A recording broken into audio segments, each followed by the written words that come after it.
And so what I did was I started to design haircuts. And one haircut I had was the old man. And I shaved my head up here just like this. I did this. And I would keep the hair on the side like an old man has. And one time I shaved my whole head and had a reverse part. So I had hair up here and it kind of zigzag. So I did things to be this cool, crazy, kind of like creative kid. You know, like Crisscross came out. I was crazy, man. But I was a crazy cool kid in school. So I look in the fucking mirror, I see this letter, I'm fucked up, and I'm like, you know what, man, no one's coming to help me. In this mirror, it wasn't my mom, it wasn't Principal Freeman, it wasn't my dad, it was me. Because when nobody coming back to fucking help David Goggins, that was my mindset now. And so with my non-spelling ass, I started getting these sticky notes and writing, you're fucked up. And my mom wakes up like, what is wrong with you? I go, man, I have to change because I can't stay here. I can't, I looked at myself in the mirror and I was defeated. I go, look at myself. I'm like, who am I? So I'm defeated in this mirror and I'm like, okay, I'm changing. I said, Mom, can we please get a tutor? So we can only afford $15 a week for a tutor. So I have 4 hours a month. Okay. 4 hours a month. I had a 4th grade reading level, man. 4 hours a month for 6 months. That's all I had. So this tutor did one thing for me, very big. But basically, she saw that I was slow, very slow, and couldn't retain shit. And I think she was joking. She goes, you're gonna have to write down everything 1,000 times for you to remember this. I took it as okay, roger that. So I literally went to the store and I bought these spiral notebooks. And I started literally writing down, let's say it's a math equation, the same fucking math equation over and over and over and over again. When it came to a paragraph comprehension, I couldn't read the fucking paragraph and then remember it. So we had like, I think 25 or 30 paragraph comprehension things. I had to write down the whole fucking thing, like a whole paragraph, and you don't have much time to take the fucking test. But that's how I learned. So how I learned the Navy Dive Man, it was like 1,000 pages, Navy Dive Man. I got it a year in advance and wrote the book out probably 14 times. Like the Boyle's Law, Child's Law, Gay-Lussac's Law, Dalton's Law, all these laws, but over and over, the whole manual. So it's not like, so now I've done it so many times I can go back in my mind and say, okay, page 71 was Boyle's Law. And I'm looking at it right now, and I remember writing it down so many times that it takes me to say, okay, I got it.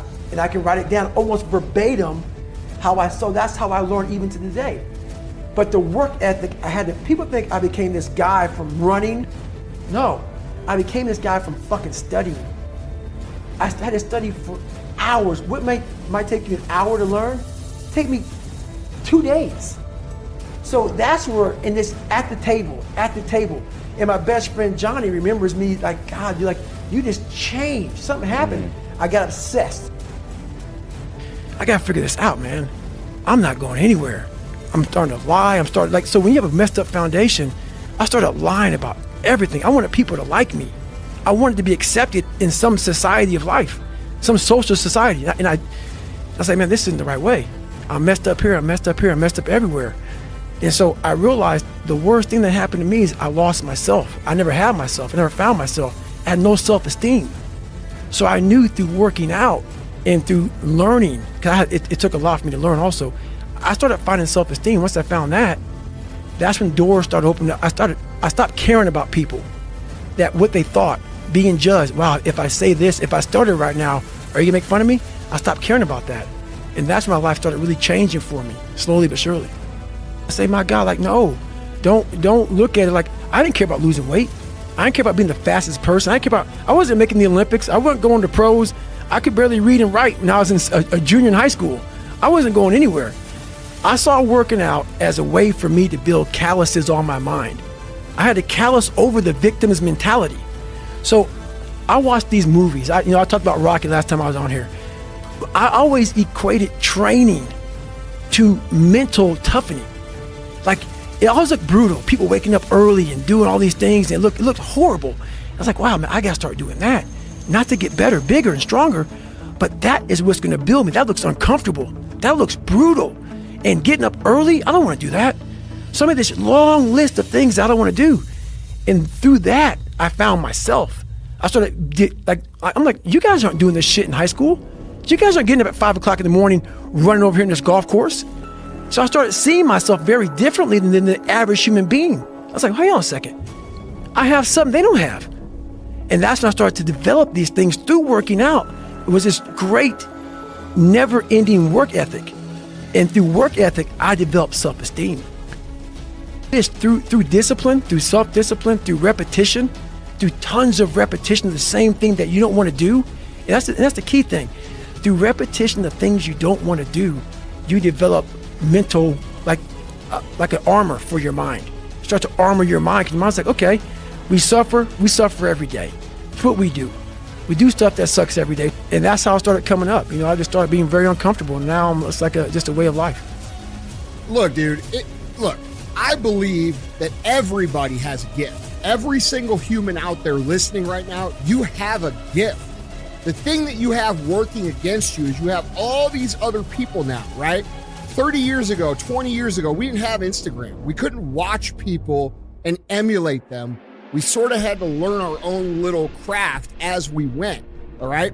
But now we get to see what everybody's doing. And our tendency as humans is to emulate the style or the personality or the way that someone speaks or the way they do their content and all these different things. But here's the thing that you don't understand, is that by doing this, you are actually keeping yourself from becoming great, because the most that you could ever be when you do these things is a watered down, lesser version of what someone else is doing, all right? And how do you know that your own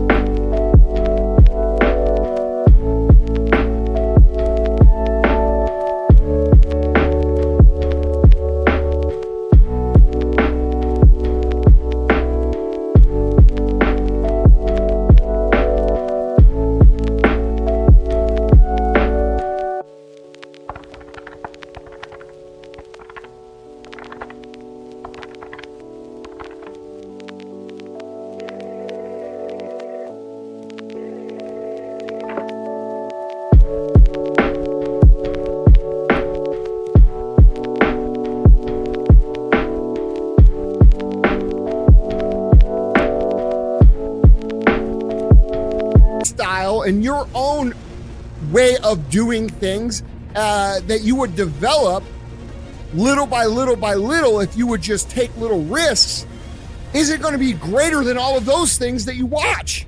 Okay? You cannot be great being a lesser version of what already exists. You can only be great when you execute against your own potential and do your own development. And that means getting up there and looking like a clown. And it means taking little bitty steps forward every single opportunity you get.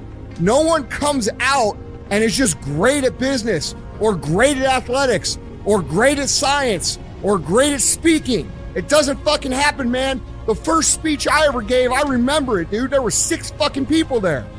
All right? And I had a piece of paper and I'm reading the notes and I was shaking. I was freaking the fuck out. There's 6 people. 6. That's where I started, man. So like, this isn't a gift.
It only seems like a gift because I worked so hard and so long to develop it.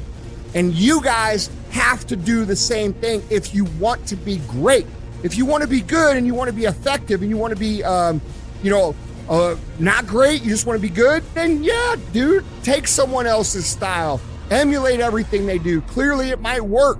But if you want to be great, if you want to be one of the best that's ever fucking lived at what you do, you have to understand that it's about developing our own skills. It's about developing our own style. It's about developing our own swagger. It's about developing our own selves.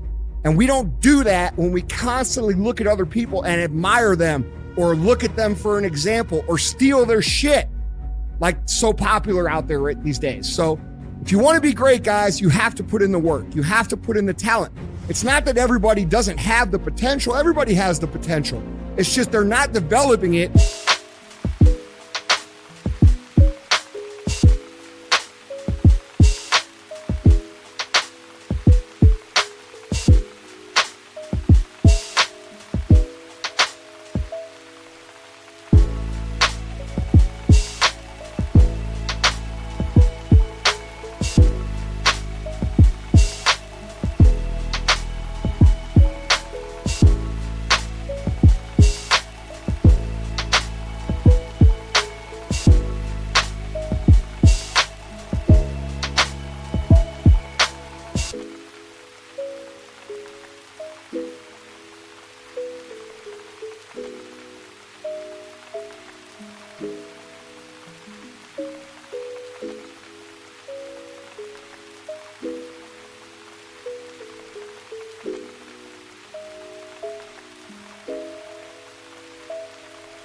Because there's too much distraction out that we didn't have 20 years ago.